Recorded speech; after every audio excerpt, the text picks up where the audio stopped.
রাজার ঘরে ছোট রানী এলো পদ্মাবতী। রাজার আরো 6টি রানীর ছিল না সন্তান, পদ্মাবতীর কোলালোতে মিলল সমাধান। বছর যেতে জন্ম নিল 7 ছেলে 1 মেয়ে, হয় খুশির আকাশ হঠাৎ কালো মেঘে গেল ছেয়ে।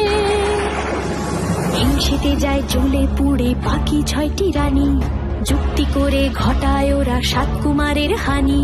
সুযোগ মতো 7 ছেলেকে মাটিতে দেয় পুঁতে, বাঁচে একা পারুল, ওরা পায় না তাকে ছুতে। ধাইমা বাঁচায় সেই মেয়েকে বড় করে তোলে, 7 ভাইকে পায় যে পারুল 7টে চাপা ফুলে। এত কিছুর পরেও রাজার বিপদ যে কাটে না, সূর্য নগরে সুখের সূর্য আর ওঠে না। হিংসা বিবাদ বিচ্ছেদ আর প্রেমের কাহিনীতে পারুল বোন কি পারবে 7 ভাই চম্পাকে জাগাতে।